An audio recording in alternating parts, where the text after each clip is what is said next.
রহমতের নবী রাস্তা দিয়া যায়, পাহাড়িয়া জঙ্গল। হঠাৎ করে তাকায় দেখে একটা গাছের গোড়ায় হরিণীটা বাঁধা।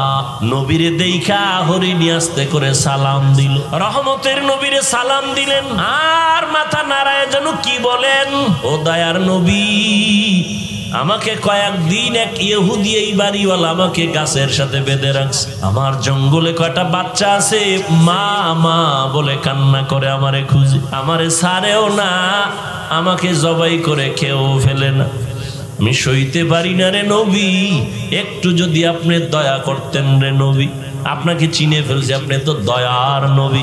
নবী এখন চিন্তা করলেন, আমি যদি এখন ওকে আমি সুযোগ দেই তো মালিকের অর্ডার ছাড়া হবে না। নবীর আদর্শ কত সুন্দর, ইহুদির কাছ থেকে অনুমতি না নিয়ে তো ছেড়ে দেওয়া যাবে না।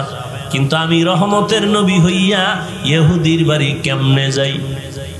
মায়ার নবী চিন্তা করে চলে গেলেন ইহুদির ঘরে।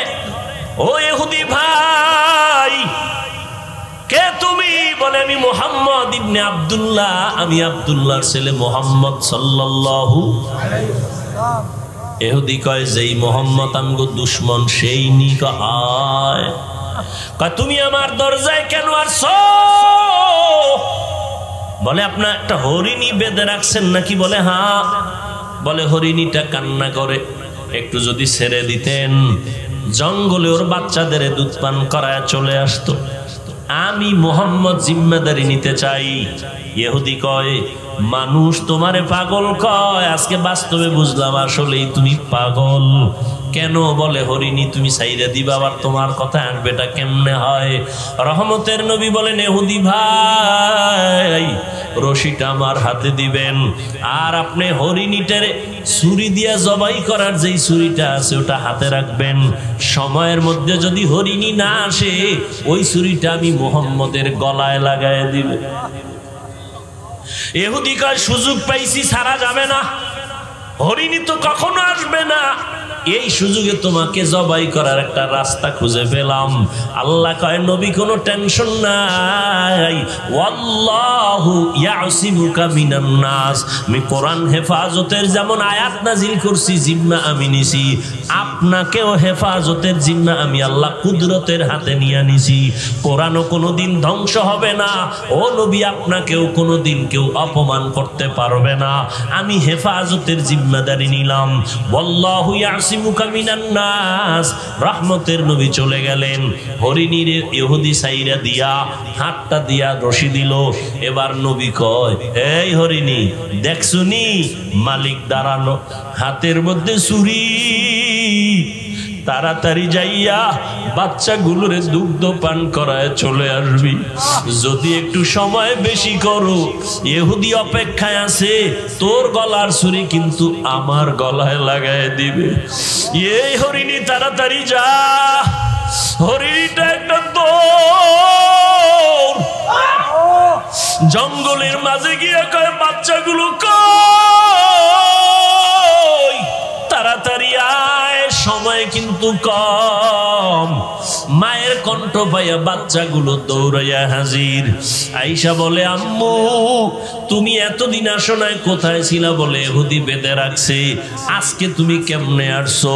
এবার ডাক দিয়া কয়, ও বাচ্চারা, আমার বাধার পথ দিয়া একজন মায়ার রহমতের নবী হেঁটে যাইতেছিলেন, আমি তারে বিনয় করার পর একটু সময় নিয়ে ছাইরা দিছে রহমতের নবী। দেরি যদি হয়, ইহুদির হাতে দেখছি ছুরি, আমার দেরি হলে রহমতের নবীর গলায় চলে যাবে। তাড়াতাড়ি দুগ্ধ পান কর আর আমারে বিদায় দাও। বাচ্চাগুলো কয়, মা আমরা দুধ পান করব না, যেই মায়ার নবী তোমার এত দয়া করছে তারে একটা নজর দেখবো, না খায়া থাকলে মরে যাব।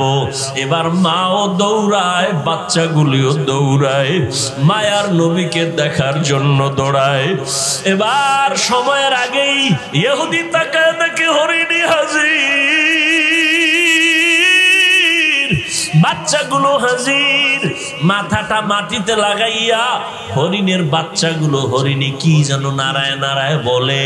ইহুদি ডাক দিয়া কয়, হরিণীরা কি কয়? এবার কয়, ইহুদি ভাই হরিণীরা বলতেছে এই বাচ্চাগুলো আমি বলে দেওয়ার পর এগিয়ে বলছে দেরি করা যাবে না, রহমতের নবী তাড়াতাড়ি যেতে বলছে। এ কথা শুই না বাচ্চাগুলো দুগ্ধ পান করে নাই, আমাকে একটা নজর দেখার জন্য চলে আসছে, আমাকে সালাম দিছে আর আমাকে মোহব্বতের জন্য কথা বলছে এবং সময়ের আগে আসছে। তারা নিজেদের খুশি প্রকাশ করছে। ইহুদি ছুরিটা ফালাইয়া এবার ডাক দিয়া কয়, তুমি কি সেই মায়ার নবী? একটা জঙ্গলের হরিণী আর বাচ্চাগুলো যদি তোমাকে চিনতে পারে, আর আমি মানুষের ঘরে জন্ম নিয়ে যদি তোমাকে চিনতে না পারি, আমার মতো হতভাগা কপাল পোড়া আর কেউ হতে পারে না। আমার বেয়াদবি তুমি মাফ করে দাও, আমাকে তুমি কালেমাওয়ালা মুসলমান বানায় দাও। মায়ার নবীর হাতে ইহুদি তওবা করলো, মুসলমান হয়ে গেল। এরে নবীর আশিক উম্মতের দল, আজকে মুসলমানের ঘরে জন্ম নিয়েছো, পায়ে ধরে ধরে সব আলেম ওলামারা বুঝায় রে বাবা, আমিও মুসলমান তুমিও মুসলমান, আমার আল্লাহ তোমার আল্লাহ এক, তোমার আমার নবী এক, কাবা এক, ধর্ম এক, কোরআন এক। তোমারে পায়ে দইরা কেন বুঝানো লাগবে? তুমি টুপি পরো, নামাজ পড়ো, পর্দা করো, হালাল খাও। আজকে বেঈমান রে বুঝাইলে তো সোজা হয়ে যাইতো, কিন্তু তুমি কেন টুপি পরতে চাও না রে বাবা? টুপির কারণে তো মাথা গরম হয় না রে বাবা, টুপি তুমি কেন পরতে চাও না? আজকে তুমি দাড়ি রাখতে লজ্জা পাও, আর আমিও তোমার মতো মুসলমান দাড়ি কাটতে লজ্জা পাই। আজকে তুমি মসজিদে ঢুকতে লজ্জা পাও, আর আমি মসজিদে না ঢুকলে লজ্জা পাই। আজকে তুমি পর্দা করতে লজ্জা পাও, আর আমি পর্দা না করলে লজ্জা পাই। তুমি একটা মেয়ে দেখলে মন খুশি, আমার ভয় লাগে আল্লাহ নি বেজার হয়ে গেল। তুমিও মুসলমান আমিও মুসলমান, তোমাকে এত পাও ধরে বুঝাইতে হবে কেন? তুমি কি জান্নাতের বয়ান জানো না? তুমি কি কোরআনের মধ্যে জাহান্নামের বয়ান আছে জানো না? ও আল্লাহর বান্দারা, আজকে তুমি যুক্তি দাও জামা পরলে গরম লাগে। ও বাবা কিসের গরম? আমরা তো গরমের কারণে জামা ফালায় দেই নাই, টুপি মাথায় দিলে মাথা গরম, এ কারণে টুপি ফালায় দেই নাই। কারণটা কি বাবা? এই যে যাও কোর্টে আদালতে যাও, ওই উকিল ব্যারিস্টার বিচারকরা মুজা পরে, আবা কাবা পরে, উপরে কোট পরে, প্যান্ট শার্ট মোটা পরে, এই গরম হোক আর শীত হোক এই পোশাক তাদের লাগবে। র্যাবের চাকরি যারা করে এদের র্যাবের পোশাক লাগবে, যত খারাপ লাগুক খুলিয়ে তার চাকরিতে জয়েন দিতে দিবে না। ওরে নবীর মোহাব্বত যদি অন্তরেই থাকে, তোমার অন্তরটা তো নবীর জন্য এমন হওয়া উচিত। আমি খাইয়া থাকি না খাইয়া থাকি, আমার নবীর আদর্শের বাইরে যাওয়া যাবে না, নামাজ ছাড়া যাবে না, দাড়ি কাটা যাবে না। ও যুবক বাবা, আমি কিন্তু এতক্ষণ তোমাকে এত কথা বলছি, একবারও কিন্তু বলি না স্কুল ছেড়ে দাও, কলেজ ছেড়ে দাও, মাদ্রাসায় পড়ে হুজুর হও, দাড়ি লম্বা করে পাগড়ি লাগাও, একবারও কিন্তু বলি নাই। বরং আমি তোমাকে বিনয়ের সাথে আশ্বাস দিয়া বলি, স্কুলে পড়ো ইসলাম বাধা দেয় না, কলেজে পড়ো কোনো নিষেধ নাই, চাকরি করো বাধা নাই, তবে তুমি নবীর তরিকাটা মেনে চলো, মা বাবার দোয়া নিয়ে চলো, ওলামায়ে আহলে হকের পরামর্শ নিয়ে নবীর তরিকা মানো। তোমার মতো কত যুবক জীবনে মাদ্রাসায় পড়ে নাই, স্কুল কলেজে পড়িয়াও নামাজ পড়ে আসে না নাই? তুমি কেন পারবা না? তোমার মতো যুবক তাকায় দেখো, রাস্তায় গাড়ি চালায়, এক বেলার নামাজও বাদ দেয় না। বলো বাবা তুমি কেন পারবা না? তোমার মতো সন্তান দেখো আজকে শ্রমিকের কাজ করে, নদীর মধ্যে মাছ ধরিয়াও নামাজ ছাড়ে না, তুমি কেন পারবা না? আসলে কি আল্লাহর কোরআন মিথ্যা মনে করছো? না, আল্লাহর কোরআন কোনো মিথ্যা না। আম্মা জান আয়েশা রাদিয়াল্লাহু তাআলা আনহা, নবীজির কলিজার স্ত্রী, যে নবীর কোনো গুনাহ নাই, আম্মা জান বলেন আমি একদিন দেখি নবী আমার ঘরের মধ্যে বয়ে বয়ে গুনগুন করে কান্না করে। আমি জিজ্ঞাসা করলাম নবী আপনি কাঁদেন কেন? আমি আয়েশার কোনো বেয়াদবি হলো না? আয়েশা বেয়াদবি হয় নাই, কান্না করেন কেন নবী? নবী বলেন ও আয়েশা কিয়ামতের কথা আমার মনে পড়ে গেছে। কিয়ামতের ময়দান বড় ভয়ঙ্কর হবে, ওই দিন আমার উম্মতের কি হালাত, এই চিন্তা পড়ে গেছি, আমার কান্না। আম্মা জান বলেন ও নবী হাসরের ময়দান কেমন ভয়ঙ্কর হবে? নবী বলেন ও আয়েশা হাসরের ময়দানে সব নারী পুরুষ উলঙ্গ দাঁড়াবে, সূর্য মাথার কাছে চলে আসবে, জমিনটা সূর্যের গরমে তামা হয়ে যাবে, অন্যদিকে জাহান্নামের আওয়াজ আর গরম হাওয়া, আর একদিকে আমার আল্লাহ পাকের রাগান্বিত আওয়াজ, লিমানিল মুলকুল ইয়াউম লিল্লাহিল ওয়াহিদিল কাহ্হার। আমার আল্লাহ এত রাগান্বিত আওয়াজ দিয়ে কথা বলবেন, কুদরতি আওয়াজে হাসরের ময়দানটা থর থর করে কেঁপে উঠবে। নবীদের কোনো গুনাহ নাই ও আয়েশা, সেই নবীরা পর্যন্ত হঠাৎ তারা পাগলের মতো কান্না শুরু করবেন, উম্মতেরাও পাগলের মতো দৌড়াবে। কার কাছে গেলে একটু সুপারিশ পাওয়া যায়? আদম নবীর কাছে চলে যাবে। আদম নবী বলবেন আমার চিন্তা আমি বিভোর, আমি কিছুই করতে পারবো না। ইব্রাহিম নবীর কাছে চলে যাবেন, তিনিও এক কথা বলে ফিরায় কান্না শুরু করবেন। মুসা নবীর কাছে গেল, এই কথা ফিরায় দিয়ে কান্না শুরু করবেন। ইব্রাহিম নবীও কান্না করবেন। আম্মা জান আয়েশা বলেন নবী তারপরে উম্মতের কি হালাত হবে? রহমতের নবী বলেন আয়েশা উম্মতেরা ঘুরতে ঘুরতে সর্বশেষ আমাকে তালাশ করা শুরু করবে। নবী আপনাকে কোথায় পাবে? খুঁজতে খুঁজতে দেখবে আমি মাকামে মাহমুদ আমার মাওলা পাকের কুদরতি কদমের কাছে আমি সেজদায় পড়ে কান্না করতে থাকবো। অন্য নবী মুসা নবী কাঁদবেন আল্লাহ আমাকে বাঁচাও, উম্মতের চিন্তা অন্তরে নাই। আদম নবী উম্মতের কথা ভুলিয়া নিজের চিন্তায় কাঁদবেন। কিন্তু আমি মুহাম্মদ যতবার আল্লাহর কাছে কান্না করব, একবারও বলবো না আল্লাহ আমাকে বাঁচাও। আমি আল্লাহর আদালতে যতবার কাঁদবো আর বারবার বলবো আল্লাহ আমার উম্মতের বাঁচাও, আমার উম্মতের বাঁচাও। এই জাহান্নামের আগুনের গরম আমার উম্মত সহ্য করতে পারবে না। জাহান্নামের আগুনের গরম, সূর্যের গরম আমার উম্মত সইতে পারবে না। আম্মা জান আয়েশা বলেন তারপরে কি হবে? ও পর্দার আড়ালের মা বোনেরা, কয়দিন দুনিয়াতে বাঁচবারে মা? এমন একটা দিন নাই মায়ের মরণ নাই, যুবকের মরণ নাই, বুড়ার মরণ নাই রে মা। আল্লাহ এত মর্যাদা আপনাদের দান করেছেন। আপনারা নবীদের মা, আলেমদের মা, আম্মা জান আয়েশা রাদিয়াল্লাহু আনহার মতো মা, খাদিজা রাদিয়াল্লাহু আনহার মতো মা, ইসমাঈল নবীর মা হাজরা আলাইহা সালামের মতো মা, আপনাদের এত মর্যাদা। আপনারা ঈসা নবীর মা মারিয়াম আলাইহা সালামের মতো দামি নারী। ও পর্দার আড়ালের আম্মা জানেরা, বোনেরা, আপনার মতো কত মা বোন আছে এখনো পর্দা করে, নামাজ পড়ে, মোবাইলে সময় নষ্ট করে না, স্বামীর মাল হেফাজত করে, সন্তানগুলো আদর্শওয়ালা বানানোর চেষ্টা করে। আপনি কেন পারবেন না? আম্মা জান আয়েশা বলেন নবী তারপরে কি হবে? আল্লাহর নবী বলেন আয়েশা আমার কান্না দেইখা আল্লাহ বলবেন নবী আপনি মাথা উঁচু করেন, কান্না করবেন না, আমি আপনার কান্না বরদাস্ত করতে পারি না। আপনি কি চান? আমার উম্মত জান্নাতে নিতে চাই। আল্লাহ পাকের নবী একথা বলা মাত্র আল্লাহ বলবেন আপনি আপনার উম্মত গুলো ধরে ধরে বাছাই করে আপনি আপনার জান্নাতের দিকে নিয়ে যান। নবী বলেন তখন আমি আনন্দে আমার উম্মত গুলো আমি বাছাই করে নেওয়া শুরু করব, হাউজে কাউসারের পাশে নিয়ে লাইনে দাঁড় করাবো। আম্মা জান আয়েশা বলেন ইয়া রাসূলুল্লাহ, মুসা নবীর উম্মত, ঈসা নবীর উম্মত, আদম নবীর উম্মত, ইব্রাহিম নবীর উম্মত, কোটি কোটি কোটি কোটি মানুষের ভিতরে আপনার উম্মত কারা আপনি কেমন করে চিনবেন?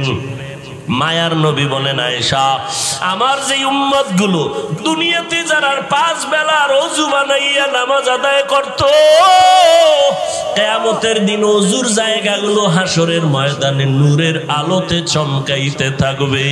আমি দেখে দেখে আমার উম্মত গুলো হাউজে কাউসারের কিনারায় লাইনে দাঁড় করাইয়া আমি নিজে হাত দিয়া কাউসারের পানি আমার উম্মতের পান করাবো। আমার উম্মতের আমার হাতের পানি পান করিয়া কলিজা ঠান্ডা করবে, এরপরে জান্নাতে নিব। তবে আয়েশা এখানেও সতর্কবাণী, কিছু দূর উম্মত পানি পান করানোর পরে হঠাৎ দেখবো পর্দা মাঝখানে, উম্মত আমার পেছনে আছি। ফেরেশতাকে বলবো, ফেরেশতারা আমার উম্মত এখনো লাইনে দাঁড়ানো, পর্দা দিলে কেন? ফেরেশতারা তখন বলবেন, ইয়া রাসূলুল্লাহ, এই উম্মত গুলো আপনার দুশমন, এরা আপনার আসল উম্মত না।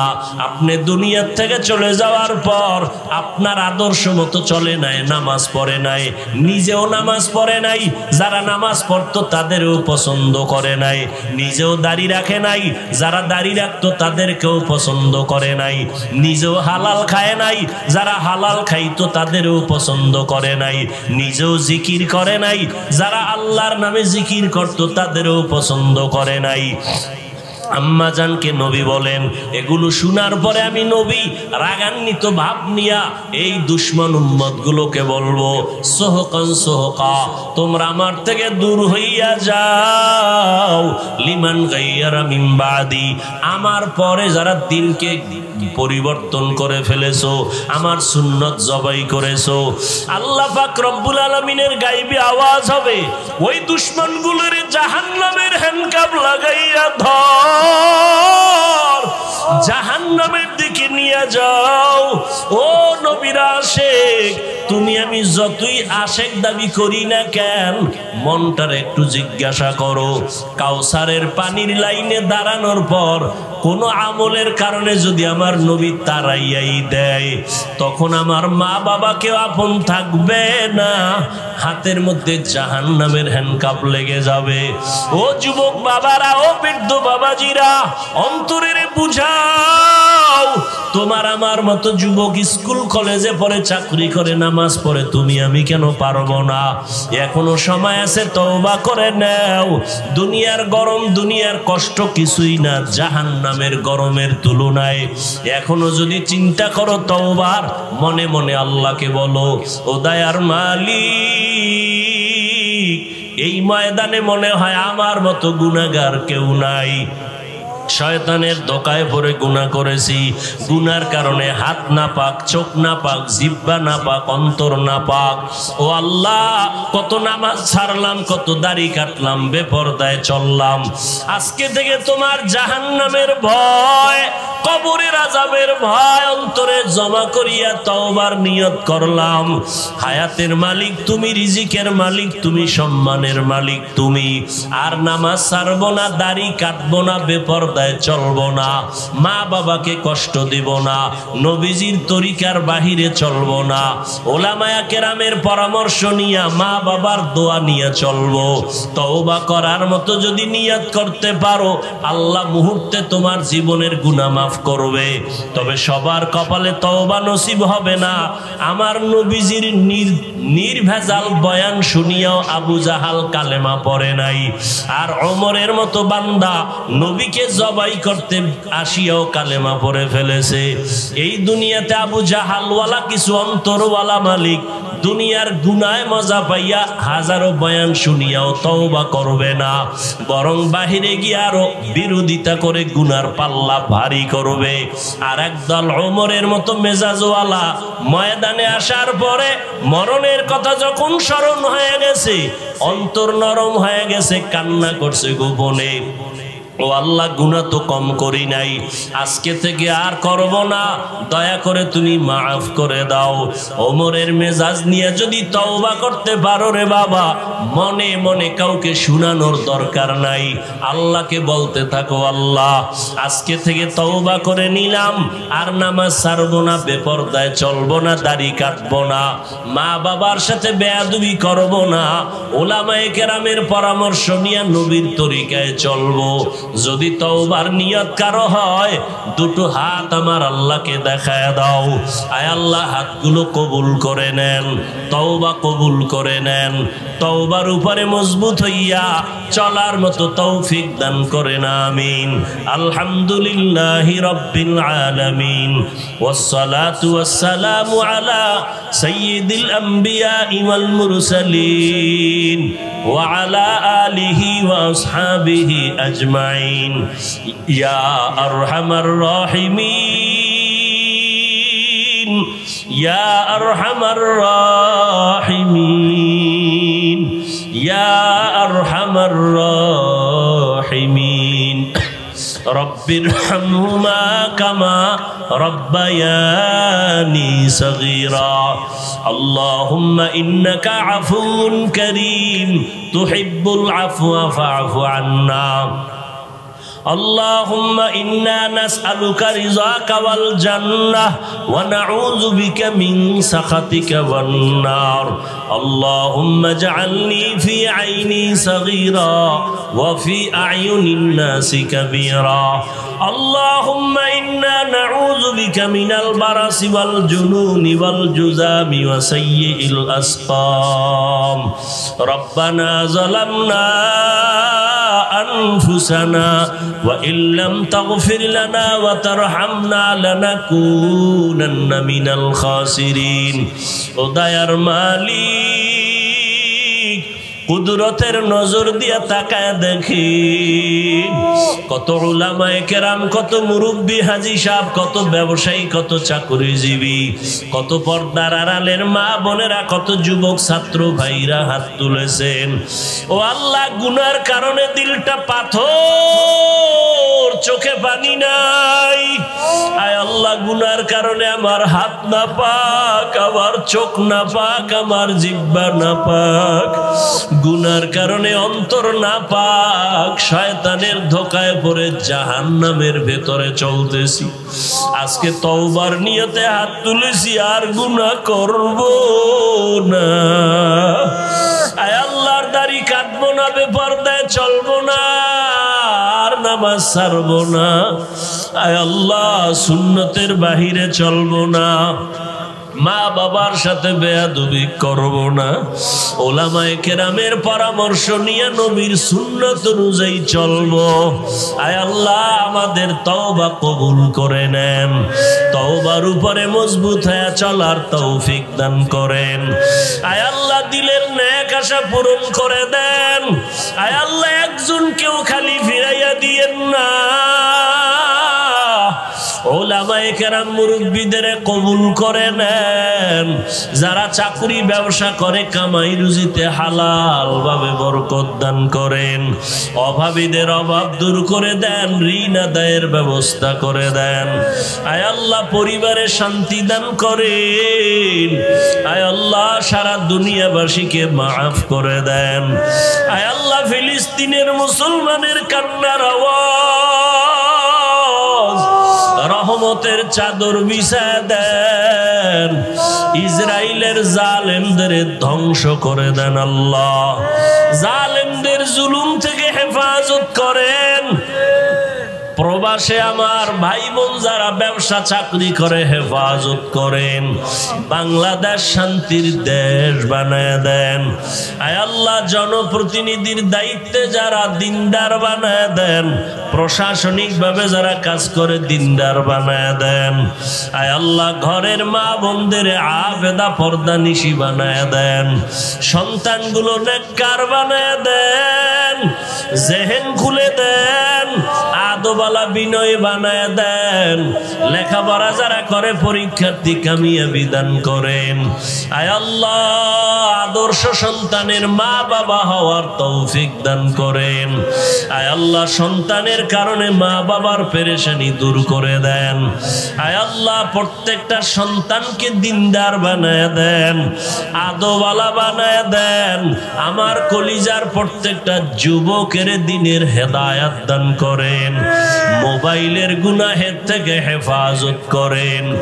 আয় আল্লাহ, আমাদের সবাইকে দিনের উপরে চলার তৌফিক দান করেন, জাহের বাতেনকে পরিশুদ্ধ করে দেন, উলামায়ে আহলে হকের বিজয় দান করেন, উলামা তোলাবা উম্মতের অন্তরে মোহাব্বত বাড়ায় দেন, রিয়া হাসাদ কিবির দূর করে ইখলাস দান করেন, আপনার ওলিদের বন্ধু বানায় দেন। আয় আল্লাহ ইলম হিলম হিকমত আমলে বরকত দান করেন। আয় আল্লাহ বরকতি রিজিক দান করেন। সারা দুনিয়ায় খেদমতের জন্য কবুল করে নেন। মুখালিফের মুআফিক বানায় দেন। জাহিরি বাতিনি দুশমন থেকে হেফাজত করেন। রব্বুল আলামিন, আমরা যারা হাত তুলেছি জানি না কার মা নাই বাবাও নাই, অন্ধকার কবর থেকে দোয়ার অপেক্ষায়। ও আল্লাহ, জানি নে ময়দানে কারা ইয়তীম, আমার মায়ার নবীও বড় ইয়তীম। আয় আল্লাহ, সবার কবর জান্নাতের বাগান বানায় দেন। যারা বেঁচে আছেন হায়াত বাড়ায় দেন, অসুস্থ যারা সুস্থ বানায় দেন। আম্বিয়ায়ে কেরাম, সাহাবায়ে কেরাম, শুহাদায়ে কেরাম, আউলিয়ায়ে কেরাম, আসাতেজায়ে কেরামদের মাকাম জান্নাতে উঁচু বানায় দেন। আয় আল্লাহ, আমাদের বাতিলের মোকাবেলায় বিজয় দান করেন, বাতিলের মোকাবেলায় বিজয় দান করেন। আয় আল্লাহ, ঈমান আমলের শক্তি বাড়ায় দেন। আয় আল্লাহ, মিথ্যা মামলা থেকে চিরমুক্তির ব্যবস্থা করে দেন। আয় আল্লাহ, যারা বিবাহের সমস্যা, চাকরির সমস্যায় আছে সমাধান করে দেন। আয় আল্লাহ, সন্তান নিয়ে যারা সমস্যায় আছে সমাধান করে দেন। নবীজির রওজা মোবারকে গিয়া সালাম দেওয়ার তৌফিক দান করেন। বাইতুল্লাহর গিলাফ ধরে লাব্বাইক বলার তৌফিক দান করেন। নবীজির মোহাব্বতে আমাদের দোয়া মোনাজাত কবুল করে নেন। হাসবুনাল্লাহু ওয়া নি'মাল ওয়াকিল, নি'মাল মাওলা ওয়া নি'মান নাসির। আল্লাহুম্মা নাওবির কুলুবানা বিনুরি মারিফাতিক, আল্লাহুম্মা তাহহির কুলুবানা আন গায়রিক। ইয়া আল্লাহু ইয়া আল্লাহু ইয়া আল্লাহ। ওয়া সাল্লাল্লাহু তাআলা আলা খায়রি খালকিহি মুহাম্মাদ ওয়া আলা আলিহি ওয়া আসহাবিহি আজমাইন। আমিন আমিন আমিন বিরহমাতিকা ইয়া আরহামার রাহিমিন।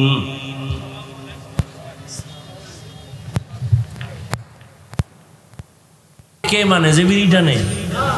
হ্যাঁ, আল্লাহকে বেশি মানে, প্রিয় আল্লাহর বেশি আর আম্বিয়ায়ে কেরাম, নবী রাসূলগণ। দ্বিতীয় সারিতে সাহাবায়ে কেরাম, এরপরে তাবেঈন, তাবে তাবেঈন, উলামায়ে মুতাকাদ্দিমিন, আইম্মায়ে মুজতাহিদিন, উলামায়ে মুতাআখিরিন।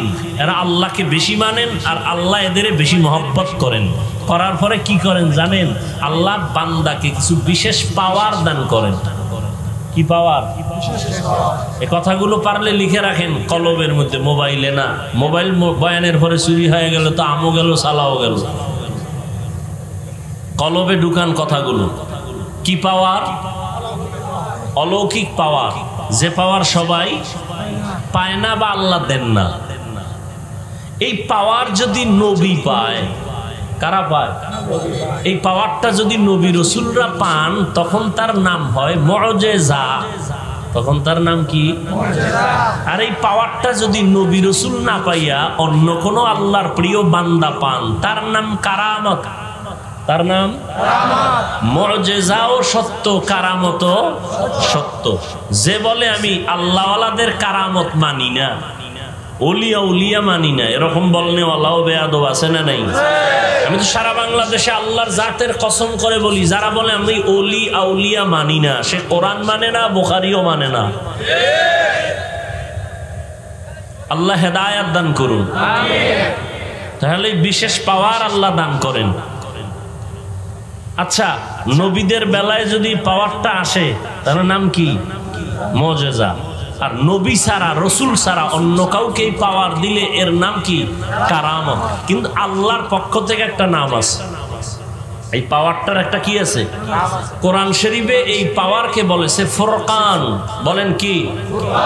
হাদিসে এই পাওয়ারকে বলা হয়েছে ফেরাসাত। কি? ইয়া আইয়ুহাল্লাযীনা আমানু ইন তাত্তাকুল্লাহ ইয়াজআল লাকুম ফুরকানা। তাকওয়ার উপরে যারা মুজাহাদা করে, প্রচেষ্টা চালায়, আল্লাহ তাকে ফুরকান নামের পাওয়ার দান করেন। নাম আলাদা কিন্তু মূল রহস্য, অর্থ সব এক, মাকসাদ এক। ফুরকান মানিও যা, ফেরাসাতের মানিও তা। হাদিস শরীফের নাম ফেরাসাত। قال النبي صلى الله عليه وآله وسلم اتقوا فراسة المؤمن فإنه ينظر بنور الله। রহমতের নবী বলেন, উম্মত, আল্লাহর প্রিয় বান্দা মুমিনদের একটা পাওয়ার আছে, ফেরাসাতের পাওয়ার। এই পাওয়ারকে তোমরা ভয় করো, সাবধান। তুমি যা দেখো না, ওই পাওয়ার আল্লাহ তা দেখে। বলে কি দিয়া? চামড়ার চোখ দিয়া? কয় না, আল্লাহর দেওয়া নূরের পাওয়ার দিয়া, নূরের আলো দিয়া। নূরের আলো বিশেষ এক পাওয়ার। নদীর মধ্যে পানি নেই, কি নেই? অনেক বছর। এখন এলাকাবাসী আইসা আল্লাহর এক প্রিয় বান্দাকে বলতেছেন, হযরত, আমাদের এলাকা নদী শুকানো, বিশাল বড় নদী, পানি নেই। দেখেন, খেয়াল করেন, হযরত একটা চিঠি লেখলেন। কি লেখছেন তিনি জানেন, আর কে জানেন? আল্লাহ জানেন। চিঠিটা বাস করে সিল মাইরা নাম লেখা ভক্তদের কয়, এই চিঠি নদীর মধ্যে ফেলে দাও, যাও। নদীর মধ্যে ফেলে দিছে নিয়া। নদীতে চিঠিটা ফেলা মাত্র পানির জোয়ার শুরু। সুবহানাল্লাহ। না,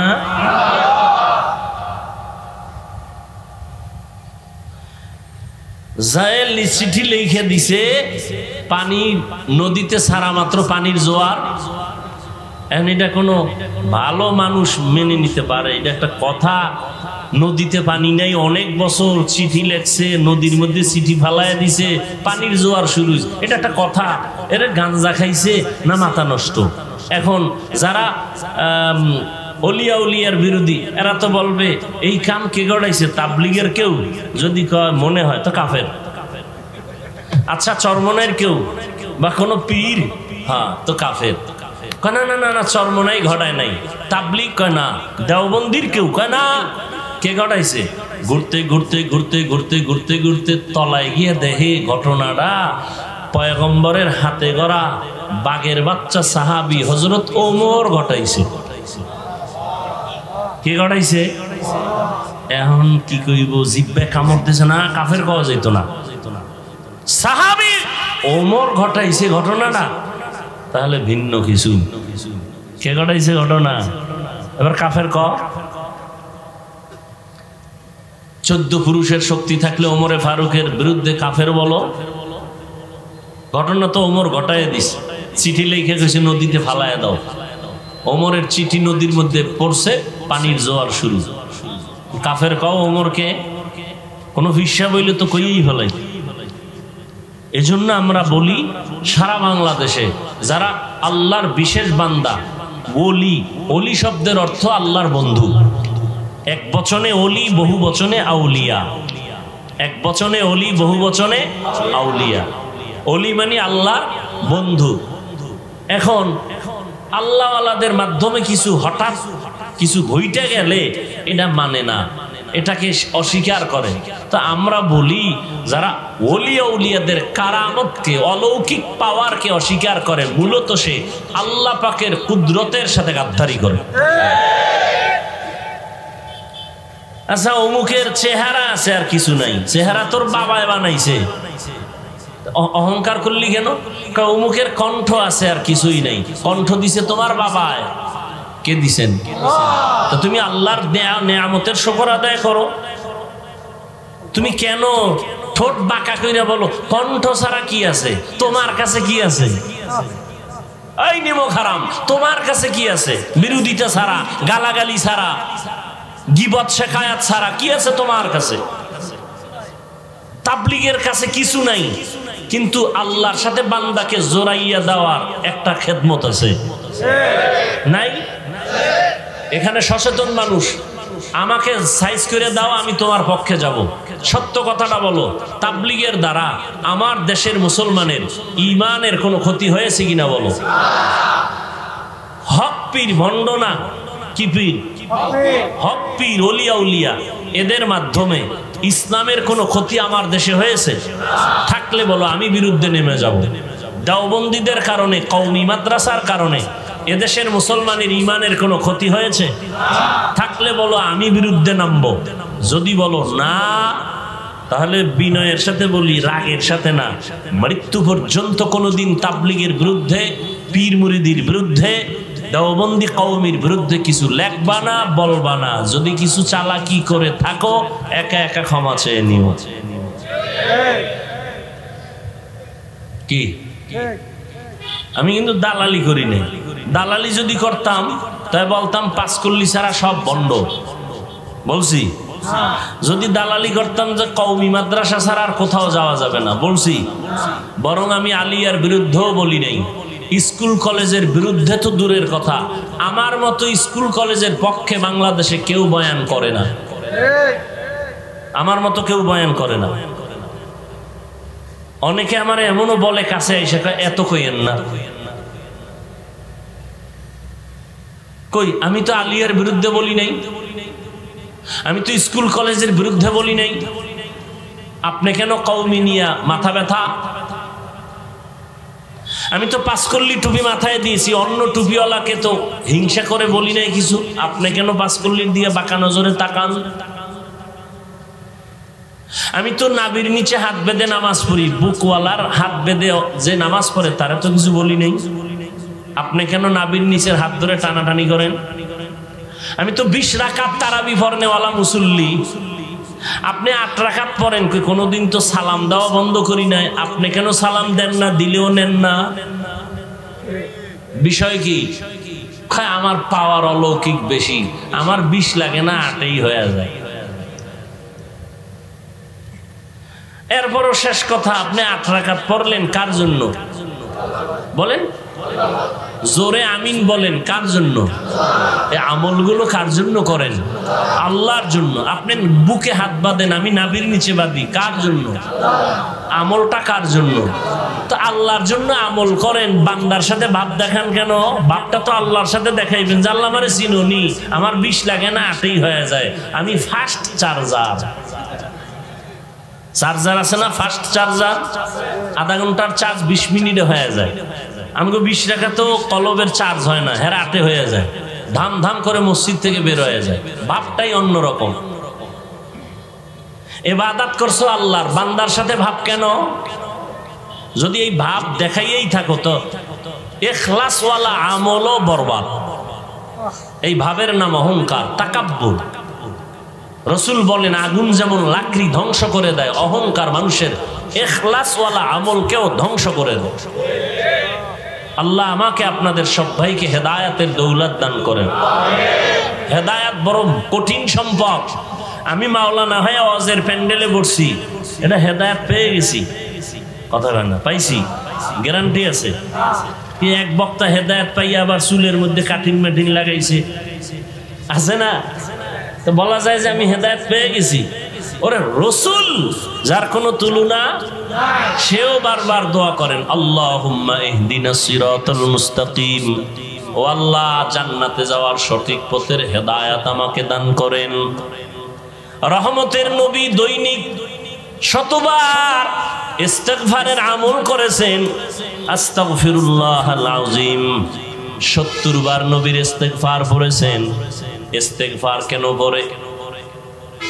হাসান বসরি রহমাতুল্লাহ আলাইহি, আল্লাহর এক প্রিয় বান্দা গোলাম, জগৎ বিখ্যাত ওলিয়ে কামেল, একজনে গিয়া কয় আমার অসুস্থ, কয় ইস্তিগফার পড়ো অসুস্থতার জন্য। আর একজনে গিয়া কয় আমার ফসল হয় না, কয় ইস্তিগফারের আমল করো। একজনে কয় আমার দোকানে ব্যবসা হয় না, কয় ইস্তিগফারের আমল করো। আপনি খালি ইস্তেগফার পড়লেই যে গুনার জন্য ইস্তেগফার পড়া লাগবে, কই পাইছেন? খবর নাই তো, কোরআন হাদিসের খবর নাই, আর থাকবে কেমনে? আলমিরার চাবি যার কাছে আছে সে জানে আলমিরার মধ্যে কি আছে। তোমার কাছে তো চাবি নাই।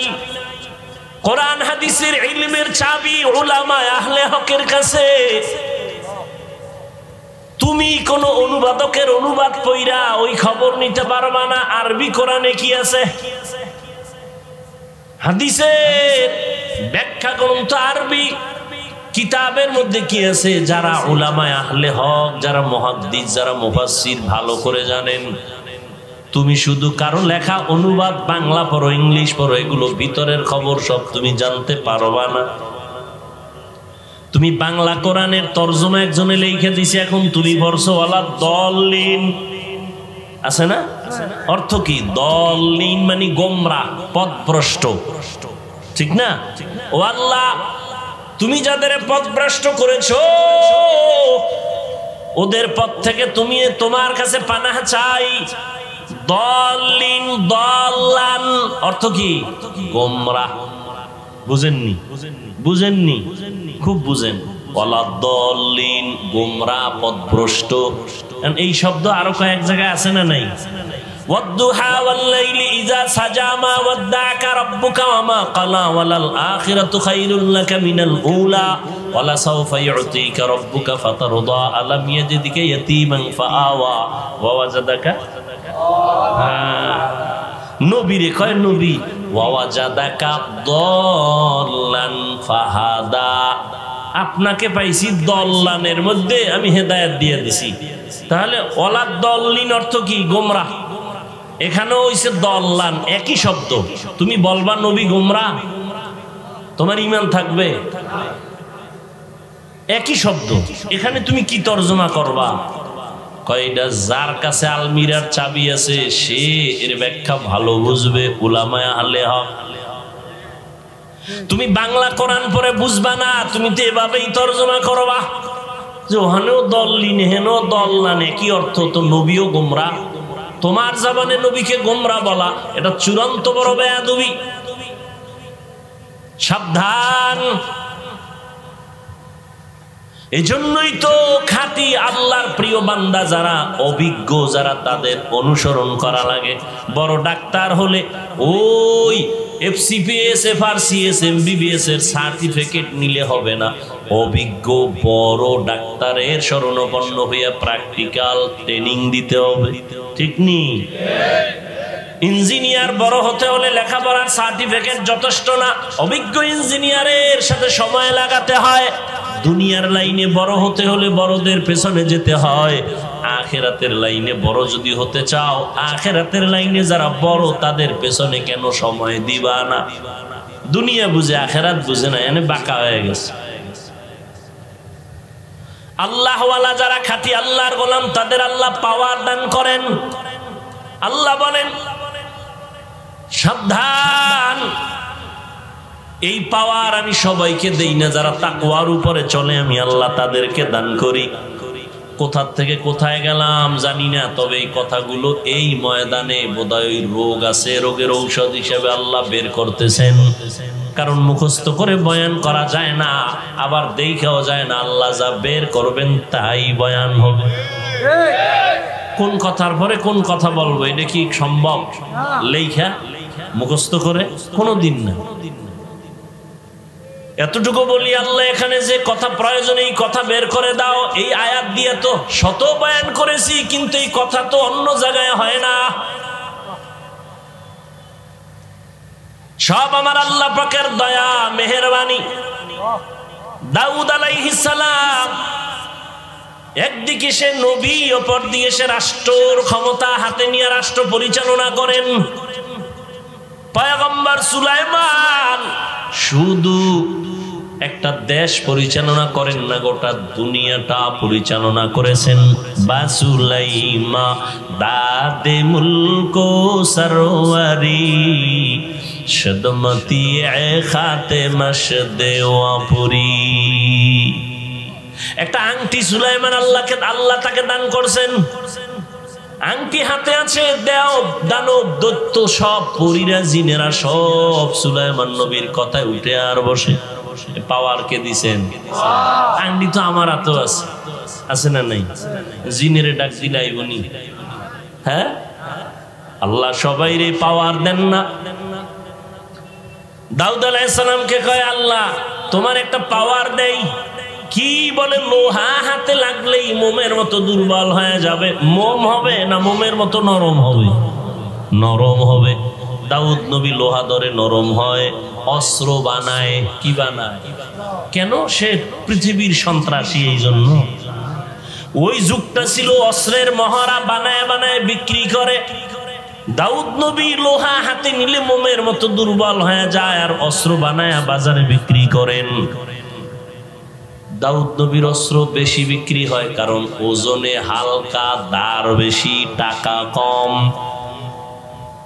আল্লাহ কয় দাউদ আমার শুকর আদায় কর, এত কিছু দিছি, শুকর আদায় কর। আর দাউদ নবী এই অস্ত্র বিক্রি করে যা টাকা পাইতেন এ দিয়া সংসার চালাইতেন। কেমন একজন নবী আমার, কেমন জিন্দেগি পরিচালনা করলেন। মহামারী করোনায় তাকাইয়া দেখছো আল্লাহ যাদের বরকতি রিজিক দেন তাদের কোথাও ঠেকে থাকে না। সারা দুনিয়ার বড় লোকেরা মাথা নত করে দিল, ব্যবসা বন্ধ, চাকরি বন্ধ, ট্রেন বন্ধ, দোকান বন্ধ, স্কুল বন্ধ, কলেজ বন্ধ, সব বন্ধ। কিন্তু কোরআনের একটা মাদ্রাসাও বন্ধ হয় নাই।